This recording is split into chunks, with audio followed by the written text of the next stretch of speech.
welcome back to the channel. So, there's other YouTube videos of like chapter 1 through 6 that y'all should read, but I'm gonna be doing chapter 7 through 20 today and tomorrow. Okay, first page 85, chapter 7. Accept gifts from a stranger. The way Tantalus saw it, the Stymphalin birds had simply been minding their own business in the woods and would not have attacked if Annabeth, Tyson, and I hadn't disturbed them with our bad chariot driving. Excuse me. This was so completely unfair. I told Tantalus to go chase a donut, which didn't help his mood. He sent us to kitchen patrol, scrubbing pots and platters all afternoon in the underground kitchen with the cleaning harpies. The harpies were washed with lava instead of water to get that extra clean sparkle and kill 99.9% of all germs. So Annabeth and I had to wear asbestos gloves and aprons. Tyson didn't mind. He plunged his bare hands right in and started scrubbing. But Annabeth and I had to suffer through hours of hot, dangerous work, especially since there were tons of extra plates. Tantalus had ordered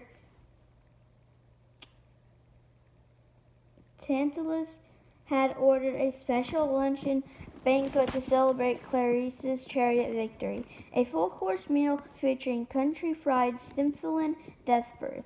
The only good thing about our punishment was that it gave Annabeth and me a common enemy and lots of time to talk.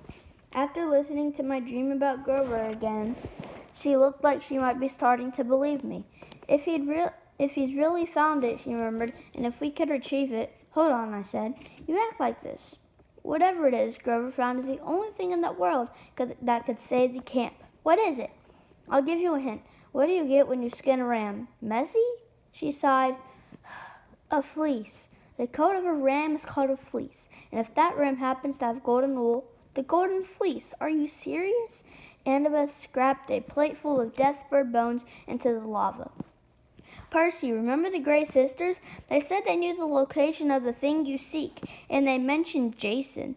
3,000 years ago, they told him how to find the Golden Fleece. You do know the story of Jason and the Argonauts? Yeah, I said. That old movie with the clay skeletons? Annabeth rolled her eyes. Oh my gods, Percy, you are so hopeless. What? I demanded. Just listen. The real story of the fleece. There were these two children of Zeus, Cadmus and Europia. Okay? They were about to get offered up as human sacrifices when they prayed to Zeus to save them. So Zeus sent this magical flying ram with golden wool, which picked them up in Greece and carried them all the way to Colchis in Asia Minor. Well, actually, it carried Cadmus. Europia fell off and died along the way, but that's not important.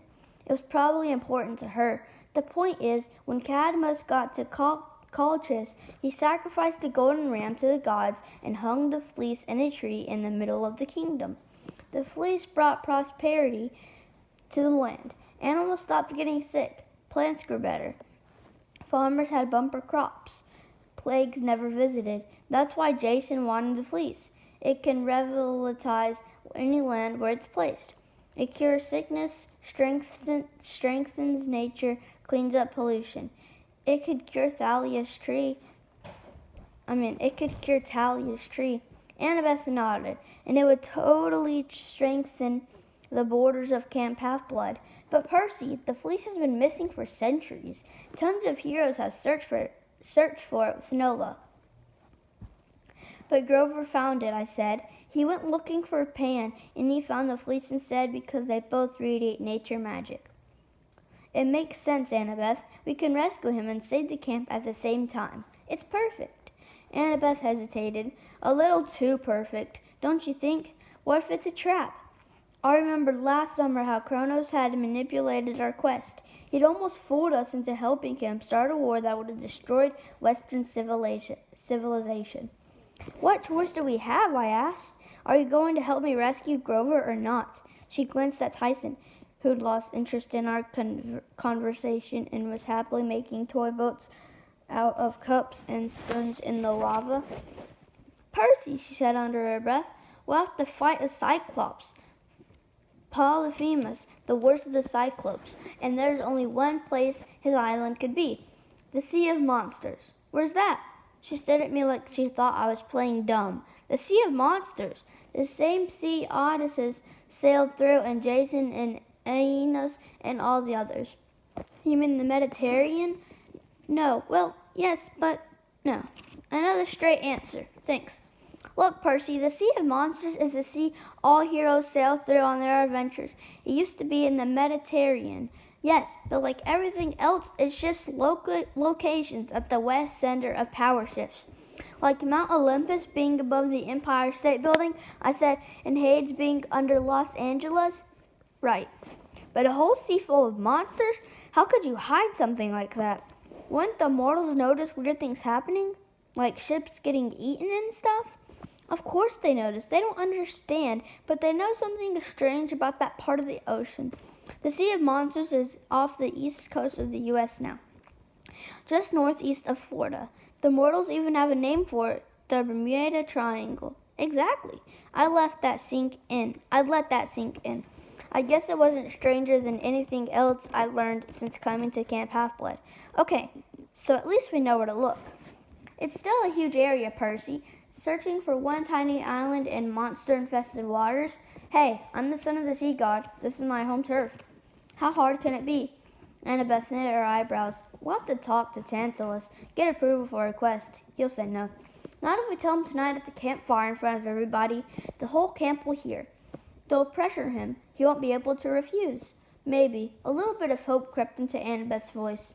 We'd better get those dishes done. Hand me the lava spray gun, will you?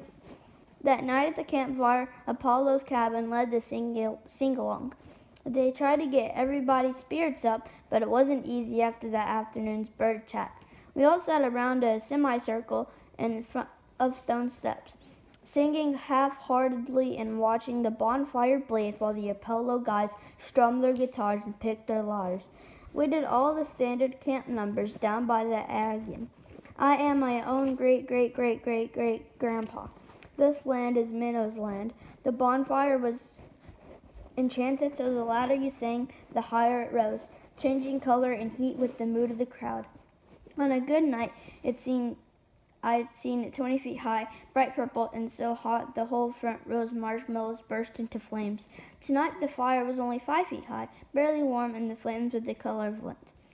Dionysus left early. After suffering through a few songs, he muttered something about how even Pinnacle with Chiron had been more exciting than his. Then he gave Tantalus a distasteful look and headed back toward the big house. When the last song was over, Tantalus said, "Well, that was lovely." He came forward with a toasted marshmallow on a stick and tried to pluck it off, real casual-like. But before he could touch it, the marshmallow flew off the stick. Tantalus made a wild grab, but the marshmallow committed suicide, diving into the flames. Tantalus turned back toward us, smiling coldly. "Now then, some announcements about tomorrow's schedule." "Sir," I said. Tantalus' eye twitched. "Our kitchen boy has something to say." Some of the R's campers snickered, but I wasn't going to let anybody embarrass me into silence. I stood and looked at Annabeth. Thank the God she stood up with me. I said, "We have an idea to save the camp." Dead silence, but I could tell it got in everybody's interest because the campfire flared bright yellow. "Indeed," Tantalus said blandly. "Well, if it has anything to do with chariots, the Golden Fleece," I said. "We know where it is." The flames burned orange. Before Tantalus could stop me, I blurted out my dream about Grover and Polyphemus' island. Annabeth stepped in and reminded everybody what the fleece could do. It sounded more convincing coming from her. "The fleece can save the camp," she concluded. "I'm certain of it." "Nonsense, Tantalus. We don't need saving." Everybody stared at him until Tantalus started looking uncomfortable. "Besides," he added quickly, "the Sea of Monsters, that's hardly an exact location. You wouldn't even know where to look." "Yes, I would," I said. Annabeth leaned toward me and whispered, "You would." I nodded because Annabeth had jogged something in my memory when she reminded me about our taxi drive with the Gray sisters. At that time, the information they'd given me made no sense. But now, 30, 31, 75, 12, I said. Okay, Tantalus said. Thank you for sharing those meaningless numbers. They're sailing coordinates, I said. Latitude and longitude. I learned about it in social studies. Even Annabeth looked impressed. 30 degrees, 31 minutes north, 75 degrees, 12 minutes west. He's right. The Gray Sisters gave us those coordinates. That beats somewhere in the Atlantic off the coast of Florida. The Sea of Monsters. We need a quest. Wait just a minute, Tantalus said, but the campers took up the chant. We need a quest. We need a quest. The flames rose higher. It isn't necessary, Tantalus insisted. We need a quest. We need a quest. Fine, Tantalus shouted, his eyes blazing with anger. You brats want me to assign a quest? Yes! Very well, he agreed. I shall authorize a champion to undertake this perilous journey to retrieve the Golden Fleece and bring it back to camp, or die trying. My heart filled with excitement. I wasn't going to let Tantalus scare me. This is what I needed to do. I was going to save Jogger and the camp. Nothing would stop me. I will allow our champion to consult the oracle, Tantalus announced, and choose 2 companions for the journey, and I think the choice of champion is obvious. Tantalus looked at Annabeth and me as if he wanted to flay us alive. The champion should be the one who has earned the camp's respect, who has proven resourceful in the chariot races and courageous in the defense of the camp. You shall lead this quest. Clarice! The fire flickered 1,000 different colors. The Ars Caput started stomping and cheering. Clarice! Clarice! Clarice stood up, looking stunned. Then she swallowed and her chest swelled with pride. I accept the quest. Wait, I shouted. Grover is my friend. The dream came to me. Sit down, yelled one of the Ars campers. You had your chance last summer. Yeah, he just wants to be in the spotlight again, another said. Clarice glared at me. I accept the quest, she repeated. I, Clarice, daughter of Ars, will save the camp. The Ars campers cheered even louder. Annabeth protested, and the other Athena campers joined in. Everybody else started taking sides, shouting and arguing and throwing marshmallows. I thought it was going to turn into a full-fledged s'more war until Tantalus shouted, Silence, you brats. His tone stunned even me. Sit down, he ordered, and I'll tell you a ghost story. I don't even know what he was up to, but we all moved reluctantly back to our seats. The evil aura radiating from Tantalus was as strong as any monster I'd ever faced. Once upon a time, there was a mortal king who was beloved of the gods. Tantalus put his hand on his chest, and I got the feeling he was talking about himself. This king, he said, was even allowed to feast on Mount Olympus, but when he tried to take some ambrosia and nectar back to Earth to figure out the recipe, just one little doggy bag, mind you, the gods punished him. They banned him from their halls forever. His own people mocked him. His children scolded him. And, oh yes, campers, he had horrible children. Children just like you. He pointed a crooked finger at several people in the audience, including me. Do you know what he did to his ungrateful children? Tantalus asked softly. Do you know how he paid back at the gods for their cruel punishment? He invited the Olympians to a feast at his palace, just to show there was no hard feelings. No one noticed that his children were missing, and when he served the gods dinner, my dear campers, can you guess what was in the stew? No one dared answer. The firelight glowed dark blue, reflecting evilly on Tantalus's crooked face. Oh, the gods punished him in the afterlife. Tantalus croaked. They did indeed. But he'd have his moment of satisfaction, hadn't he? His children never again spoke back to him or questioned his authority. And do you know what? Rumor has it that the king's spirit now dwells at this very camp, waiting for a chance to take revenge on ungrateful, rebellious children. And so, are there any more complaints before we send Clarice off on her quest? Silence! Tantalus nodded at Clarice. The oracle, my dear. Go on. She shifted uncomfortably, like even she didn't want to glory at the price of being Tantalus's pet. Sir, go, he snarled. She bowed awkwardly and hurried off toward the big house. What about you, Percy Jackson? Tantalus asked. No comments from our dishwasher? I didn't say anything. I was going to give him the satisfaction of punishing me again. Good, Chancellor said. And let me remind everyone, no one leaves this camp without my permission. Anyone who tries, well, if they survive the attempt, they will be expelled forever. But it won't come to that. The Harpies will be enforcing curfew from now on. They are always hungry. Good night, my dear campers. Sleep well. With a wave of Tantalus's hand, the fire was extinguished, and the campers strolled off toward their cabins in the dark. I couldn't explain things to Tyson. He knew I was sad. He knew I wanted to go on a trip, and Tantalus wouldn't let me. You will go anyway, he asked. I don't know, I admitted. It would be very hard. Very hard. I will help. No, I couldn't ask you to do that, big guy. Too dangerous. Tyson looked down at the pieces of metal he was assembling in his lap. Springs and gears and tiny wires. Beckendorf had given him some tools and spare parts, and now Tyson spent every night tinkering, though I wasn't sure how his huge hands could handle such delicate little pieces. What are you building? I asked. Tyson didn't answer. Instead, he made a whimpering sound in the back of his throat. Annabeth doesn't like Cyclops. You don't want me along? Oh, that's not it, I said half-heartedly. Annabeth likes you. Really? He had tears in the corner of his eye. I remembered that Grover, like all satyrs, could read human emotions. I wondered if Cyclops had the same ability. Tyson folded up his tinkering project in an oilcloth. He lay down on his bunk bed and hung his bundle like a teddy bear. 1 second, y'all.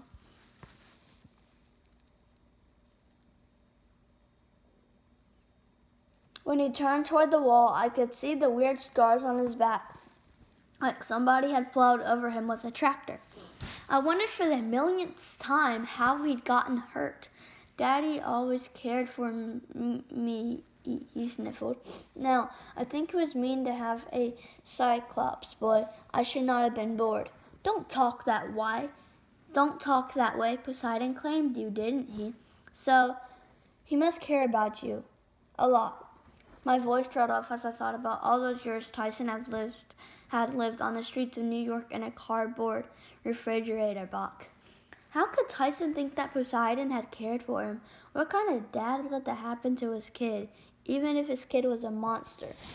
Tyson, camp will be a good home for you. The others will get used to you, I promise. Tyson sighed. I waited for him to say something, then I realized he was already asleep.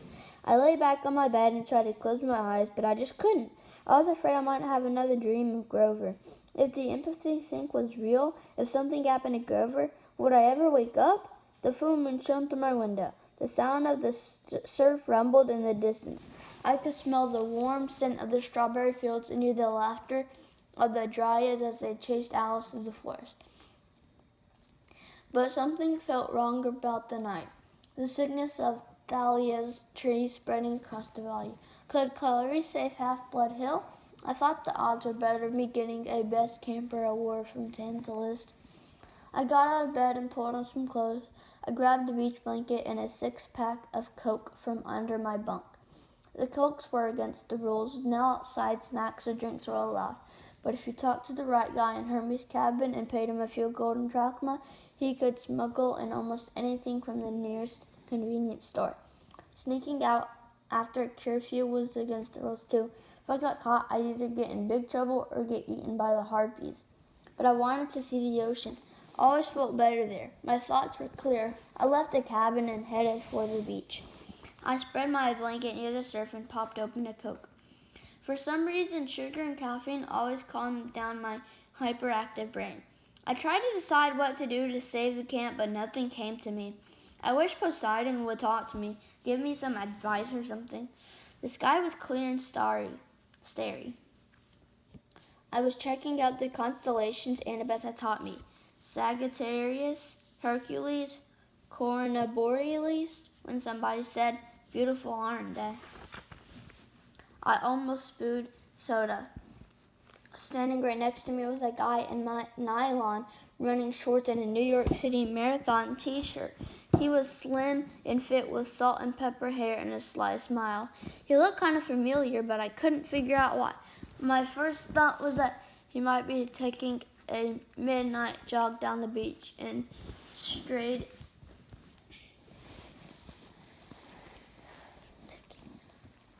inside the camp borders. That wasn't supposed to happen. Regular mortals couldn't enter the valley.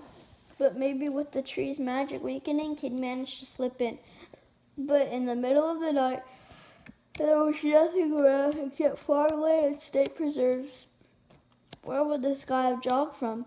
May I join you? He asked. I haven't sat down in ages. No, I know, a strange guy in the middle of the night. Common sense. I was supposed to run away, yell for help, etc. But the guy acted so calm about the whole thing that I found it hard to be afraid. I said, sure. He smiled. Your hospitality does you credit. Oh, and Coca-Cola? May I? He sat at the other end of the blanket, popped the soda, and took a drink. That hits the spot. Peace and quiet at. A cell phone went off in his pocket. The jogger sighed. He pulled out his phone, and my eyes got big because it glowed with a bluish light. When he extended the antenna, two creatures began racing around it. Green snakes no bigger than earthworms. The jogger didn't seem to notice. He checked his LCD display and cursed. I've got to take this, just a sec. Then to the phone. Hello? He listened. The many snakes drifted up and down the antenna right next to his ear. Yeah, the jogger said. Listen, I know, but I don't care if he's changed to a rock with vultures pecking at his liver. If he doesn't have a tracking number, we can't locate his package. A gift to humankind. Great. You know how many of those we deliver? Oh, never mind. Listen, just refer him to heirs and customer service. I gotta go. He hung up. Sorry, the overnight express business is just booming. Now, as I was saying, you have snakes on your phone? What? Oh, they don't bite. So hello, George and Martha. Hello, George and Martha, a raspy male voice said inside my head. Don't be sarcastic, said a female voice. Why not? George demanded. I do all the real work. Oh, let's not go into that again. The jogger slipped his phone back into his pocket. Now were we? Ah, yes, peace and quiet. He crossed his ankles and stared up at the stars. Been a long time since I've gotten to relax. Ever since the telegraph, rush, rush, rush. Do you have a favorite constellation, Percy? I was still kind of wondering about the little green snakes he'd shoved into his jogging shorts. But I said, I like Hercules. Why? Well, because he had rotten luck, even worse than mine. It makes me feel better. The jogger chuckled. Not because he was strong and famous and all that. No, you're an interesting young man. And so, what now? I knew immediately what I was asking. What did I intend to do about the fleece? Before I could answer, Martha, the snake's muffled voice, came from the pocket. I have Demeter on line too. Not now, the jogger said. Tell her to leave a message. She's not going to like that. The last time you put her off, all the flowers in the floral delivery division wilted. Just tell her I'm in a meeting, the jogger rolled his eyes. Sorry again, Percy. You were saying? Who are you exactly? Haven't you guessed by now? A smart boy like you? Show him, Martha pleaded. I have been full size for months. Don't listen to her, George said. She just wants to show off. The man took out his phone again. Original form, please. The phone glowed a brilliant blue, stretched into a 3-foot-long wooden staff with dove wings sprouting at the top. George and Malcolm had full-sized green snakes coiled together out in the middle. It was a caduceus, the symbol of cabin 11. My throat tightened. I realized who the jog reminded me of with his elfish features, the mischievous twinkle in his eyes. You're Luke's father, I said. Hermes. The guy pursed his lips. He stuck his caddis in the sand like an umbrella pole. Luke's father. Normally that's not the first way people introduce me. God of thieves, yes. God of messengers and travelers, if they wish to be kind. God of thieves work, George said. Oh, don't mind, George. Martha flicked her tongue at me. He's just bitter because Hermes likes me best. He does not. Does too. Behave, you two, Hermes warned. I'll turn you back into a cell phone and set you on vibrate. Now, Percy, you still haven't answered my question. What do you intend to do about the quest? I don't have permission to go. No, indeed. Will that stop you? I want to go. I have to save Grover. Hermes smiled. I knew a boy once. Oh, younger than you by far. A mere baby, really. Here we go again, George said, always talking about himself. Quiet, Martha snapped. Do you want to get on vibrate? Hermes ignored them. One night when this boy's mother wasn't watching, he sneaked out of their cave and stole some cattle that belonged to Apollo. Did he get blasted to tiny pieces, I asked. No. Actually, everything turned out quite well. To make up for his theft, the boy gave Apollo an instrument he'd invented, a lyre. Apollo was so enchanted with the music that he forgot all about being angry. So, what's the moral? The moral? Hermes asked. Goodness, you act like it's a fable. It's a true story. Does truth have a moral? How about this? Stealing is not always bad. I don't think my mom would like that moral. Rats are delicious, suggested George. What does it have to do with the story? Martha demanded. Nothing, George said, but I am hungry. I've got it, Hermes said. Young people don't always do what they're told, but if they can pull it off and do something wonderful, sometimes they escape punishment. How's that? You're saying I should go anyway? I said, even without permission? Hermes' eyes twinkled. Martha, may I have the first package, please? Martha opened her mouth and kept opening it until it was as wide as my arm. She belched out a stainless steel canister and an old-fashioned lunchbox thermos with a black plastic top. The sides of the thermos were enameled with a red and yellow ancient Greek scenes, a hero killing a lion, a hero lifting up Cerberus, the three-headed dog. That's Hercules, I said, but how? Never question a gift, Hermes chided.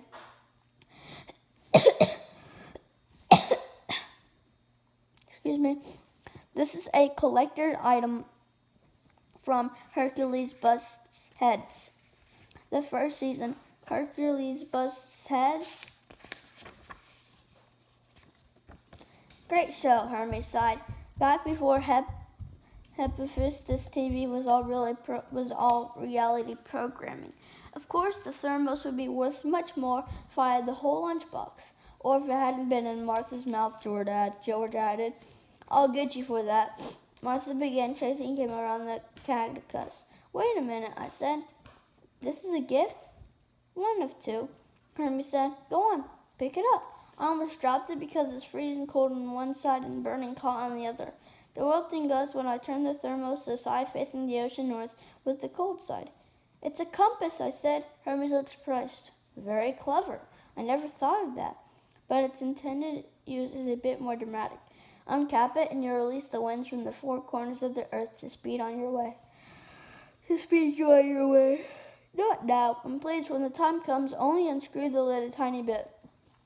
The winds are a bit like me, always restless. Should all four escape at once? But I'm sure you'll be careful. And now my second gift. George? She's touching me, George complained as he and Martha slithered around the pool. She's always touching you, Hermes said. You're entwined, and if you don't stop that, you'll get knotted again. The snake stopped wrestling. George unhinged his jaw and coughed up a little plastic bottle filled with chewable vitamins. You're kidding, I said. Are those minotaur-shaped? Hermes picked up the bottle and rattled it. Excuse me. The lemons ones, yes. The grape ones are furies, I think. Or are they hydras? At any rate, these are potent. Don't take one unless you really, really need it. How will I know if I really, really need it? You'll know, believe me. And 9 essential vitamins, 9 minerals, amino acids, everything you need to fill yourself again. He tossed me the bottle. Thanks, I said, but Lord Hermes, why are you helping me? He gave me a melancholy smile. Perhaps because I hope that you can save many people on this quest. Percy, not just your friend, Grover. I stared at him. You don't mean Luke? Hermes didn't answer. Look, I said, Lord Hermes, I mean thanks and everything, but you might as well take back your gifts.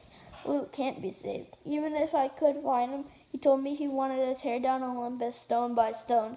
He betrayed everybody he knew. He hates you especially. Hermes gazed up at the stars. My dear young cousin, if there's one thing I've learned over the eons, it's that you can't give up on your family, no matter how tempting they make it. It doesn't matter if they hate you or embarrass you, or simply don't impress your genius for inventing the internet. You invented the internet? It was my idea, Martha said. Rats are delicious, George said. It was my idea, Hermes said. I mean the internet, not the rats. But that's not the point. Percy, do you understand what I'm saying about family? I'm not sure. You will someday. Hermes got up and brushed the sand off his legs. In the meantime, I must be going. You have 60 calls to return, Martha said, and 1,038 emails, George added, not counting the offers for online discount ambrosia. And you, Percy, Hermes said, have a shorter deadline than you realize to complete your quest. Your friend should be coming right about now. I heard Annabeth's voice calling my name from the sand dunes. Tyson, too, was shouting from a little bit farther away. I hope I packed well for you, Hermes said. I do have some experience with travel. He snapped his fingers and 3 yellow duffel bags appeared at my feet. Waterproof, of course. If you ask nicely, your father should be able to help you reach the ship. Ship? Hermes pointed. Sure enough, a big cruise ship was cutting across Long Island Sound, its white and gold lights glowing against the dark water. Wait, I said, I don't understand any of this. I haven't even agreed to go. I'd make up your mind in the next 5 minutes. If I were you, Hermes advised, that's when the harpies will come to eat you. Now good night, cousin, and dare I say it, may the gods go with you. He opened his hand and the catechist flew into it. Good luck, Martha told me. Bring me back a rat, George said. The catechist chained into his cell phone and Hermes slipped it into his pocket. He jogged off down for the beach, 20 paces away. He shimmered and vanished, leaving me alone with a thermos, a bottle of chewable vitamins, and 5 minutes to make an impossible decision. Okay, guys, I'll be making another video of Chapter 8, Chapter 9, Chapter 10, 11, and maybe 12. This is Chapter 7. Hope you all enjoyed, and I'll see you all on the next one. Bye.